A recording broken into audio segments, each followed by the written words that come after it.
What's up with it, bro? Yo. Introduce yourself, let the people know who you is. DJ on the beat, so it's a banger. ChopSquad DJ checking in. What it do? Super producer, man. Goddamn, you been working, man, for a little minute. Slaving, man. You said who? Slaving. Say slaving. Slaving for a legacy, you feel me? Yeah. How is your legacy going for you? Shit, that shit going good, you know. Couple Grammy nominations, almost 30 plaques up. Shit going good, you know. Yeah, man. Goddamn, you goddamn be definitely a major figure in the music industry. I say shit. Top 10 producers the last 3 years in a row. Yeah. What would you like station yourself at? Would you station yourself in St. Louis or what? Well, I do what? Like would you say like I'm from St. Louis? Hell yeah, born and raised. Yeah. Grew up on Lennon. Okay. I wasn't want to ask. Just want to ask. Born and raised, St. Louis, Missouri. I grew up on Lennon, St. Vincent Children's Center, a couple foster homes. I'm here, baby. Yeah. Go ahead, they gonna do it for you. Now I see, goddamn, you been working with Paccrunna. Hell yeah, my family. Family, you hear me? Real deal, goddamn me. Lolo, goddamn me. Real deal family. Day one shit, like literally family, you feel me? So it's like, it ain't got no choice but to fuck with each other, you feel me? So, you feel me? Yeah. What you say? He like the first one that kind of like you was fucking with for real. I mean, shit, we did this shit together. You know what I'm saying? We came in this motherfucker. You goddamn me. You just took the hustler mentality and applied that shit to the music industry. You know? Yeah. Now I say, King Vine. Like you took that kind of hard, man. For sure. Like, how was that feeling that day for you? I don't really want to talk about that. You said you don't want to talk about that. It's just too personal. Yeah. Understandable shit. Understandable. Shit, what about Nu? RMG Nu, next up, man, you know. First producer under my label, the Bangaz. You know what I'm saying? Really super talented individual. You know, I studied my sound for a few years and adapted and made his own out of what was already there. That's true innovation, you know what I'm saying? Like, that's what I'm looking for in producers. I'm looking for musicians, innovators, real deal producers, not just a beat maker. People who can really help make a mold and a stamp in the soundscape that we got in music today. You know? He a goddamn he a beast, you know. He definitely pay homage to you, goddamn me. I goddamn he been training for a couple years. He getting there, you know what I'm saying? But just like somebody did for me, you gotta open the door. And it ain't about how you get in, it's about how you stay in. Oh, definitely. How you get connected with like ChopSquad? I made ChopSquad. I created ChopSquad 2014.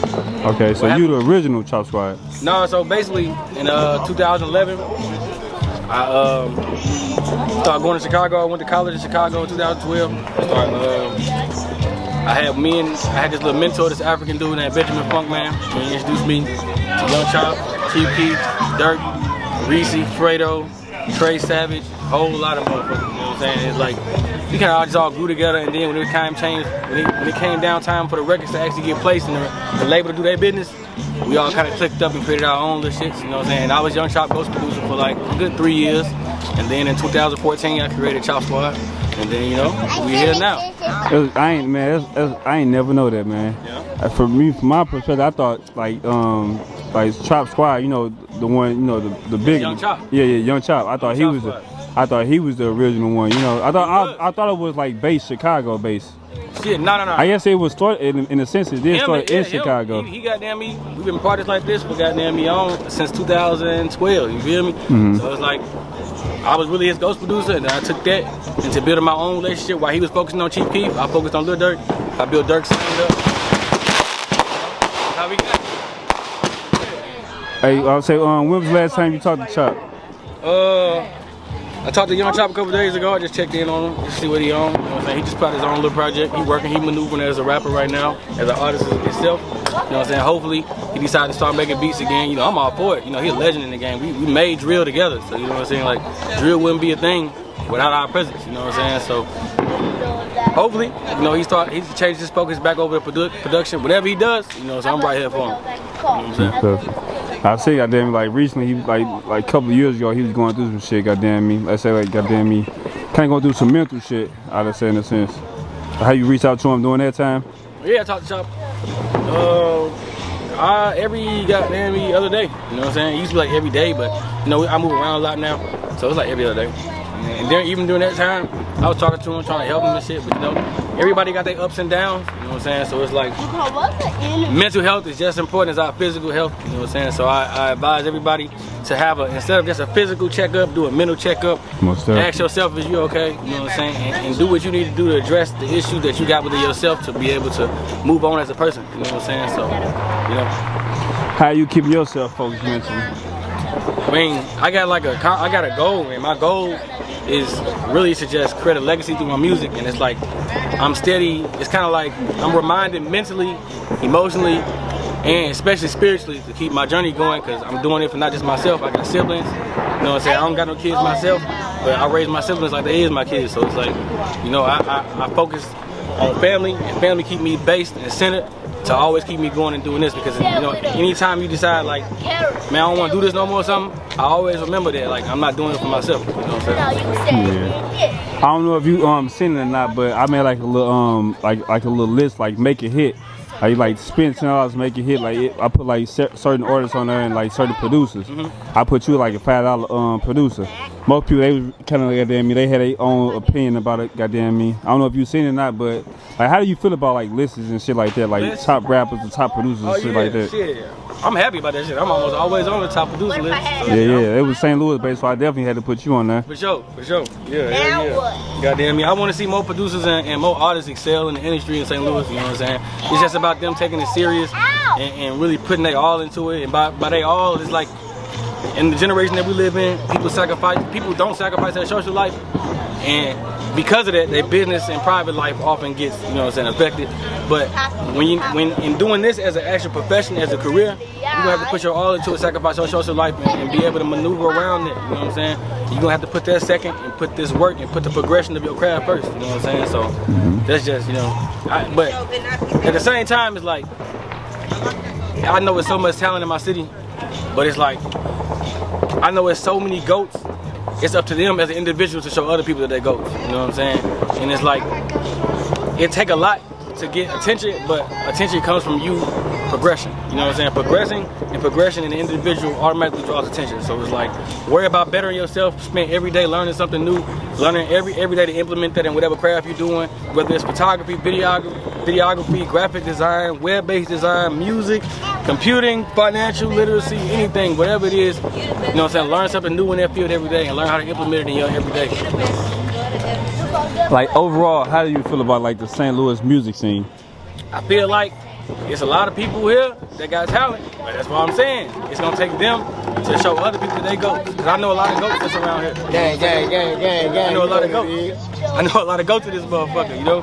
And all the goats, goddamn me, they know they're goats, but for other people to recognize they're goats, they gotta put in their work, you know what I'm saying? So it's like, honestly, I feel like if they do like I just said and put their social life to the side and put their all into this, that progression is the only option. Because, you know what I'm saying, when you working, the only way to go is up. You don't take no losses when you always learning and always improving, you know what I'm saying? So I feel like if my city step up and do what I did and sacrifice their entire social life for this and really put their all and grind to this and spend every day trying to better themselves in it, I feel like it'll be a lot more people excelling from the city. Also, I want people to understand you don't gotta have a deal, you know what I'm saying? A deal is just, like I said, it's just a deal. You know what I'm saying? Like I just said, progression is gonna make other people being drawn to you. So people gonna be inclined because they come from the bottom like us, you know what I'm saying? They're gonna take whatever deal people give them, but people need to understand that if you do get offered a deal, that don't mean it's your only chance. That means that people are seeing you. You know what I'm saying? You need to take that as a way to level up. You need to take that, them people being interested in you, you need to take that and level up with it instead of just taking the first offer. Use your business mind just like you use your street mind, you know what I'm saying? Just like you use your educational mindset, use your street, use your business mindset. You don't gotta take the first deal that's offered. So I feel like if we really clamp down, sacrifice your social life, a lot of the artists and producers inside of St. Louis will be able to get a lot further. You know what I'm saying? Yeah. I'm saying, you know how DJ Khaled, he did like a collaboration mixtape. Have you ever thought about doing that for some like St. Louis artists?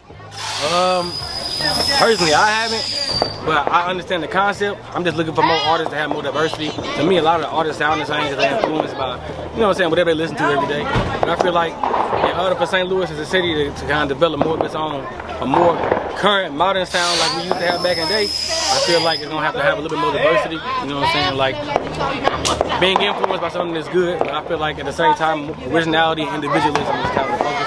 I ain't thought about making no project like that, but there's definitely plenty of artists in the city I've been watching and interested in seeing advance and grow. You know what I'm saying? Yeah. Do you think something like that possible with all like the like right now St. Louis is mainly popularized for all the beats and shit, as far as like the rap scene anyway? That's the kind of reason why I can't do it. Right now, you know what I'm saying?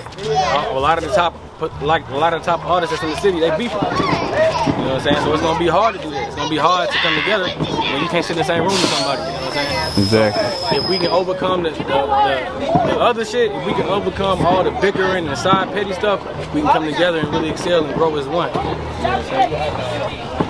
Yeah. I'm say just last question here before we close out. You said like. Go ahead. What's like a piece of information you should share with the world, or share with like somebody who probably following the same footsteps as you? Man, kind of like what I said earlier, like 2 questions ago. Sacrifice that social life to live a better life. You feel me?